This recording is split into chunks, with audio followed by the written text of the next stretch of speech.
Hello, bienvenue dans ton jour 5.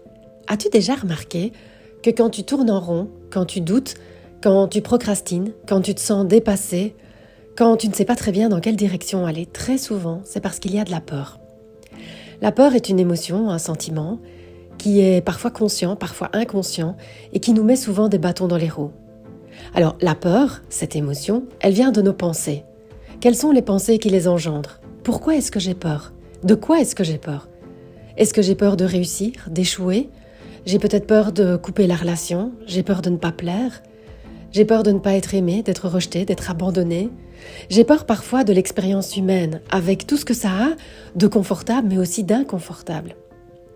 Alors ce que je te propose aujourd'hui, c'est de regarder, est-ce qu'il y a des espaces dans ta vie où tu as l'impression que cette peur est présente ? Peut-être qu'elle est consciente, mais peut-être qu'elle n'est pas consciente.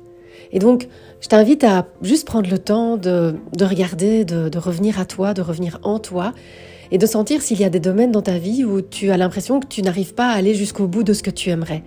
Tu as des envies, des objectifs, mais tu te sens bloqué, tu te sens limité. Est-ce qu'il y a de la peur ? Et d'où vient cette peur ? Est-ce que ça vient d'expériences passées ? Est-ce que ça vient de croyances, de pensées, de choses qui te viennent de ton enfance ? De projections peut-être ? Est-ce que tu as peur de l'avenir ? De quoi as-tu peur ? Très souvent, les parts de nous qui ont peur, ce sont des parts qui sont enfantines, qui sont plus jeunes. Elles ne savent pas que maintenant, il y a un adulte dans le système. Et donc, ce que je t'invite à faire, c'est vraiment à y aller avec bienveillance, avec compassion aussi. Parce que la peur, elle nous donne un message. Le message n'est peut-être plus adéquat aujourd'hui, mais il l'a été à un moment donné. Toutes nos émotions sont utiles, elles viennent nous donner des informations. Mais si ça continue, si ça tourne en rond, si ça a tendance à se répéter, à avoir des schémas automatiques et répétitifs, revenir encore et encore, peut-être que ça vaut la peine d'aller interroger cette peur. Est-ce qu'elle a toujours son utilité aujourd'hui ? Quelles sont les pensées qui entraînent cette peur ? Est-ce que tu aurais envie de les modifier ? Est-ce que tu aurais envie de les apprivoiser ? La question n'est pas « c'est pas bien d'avoir peur » ou « c'est important d'avoir peur ».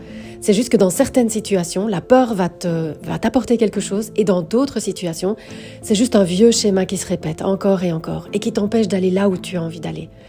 Donc, avec beaucoup de bienveillance, avec beaucoup de tendresse, je t'invite à aller recueillir toutes ces pensées ou tous ces petits points qui expliquent cette peur et juste de pouvoir les écouter et voir ce que tu as envie d'en faire.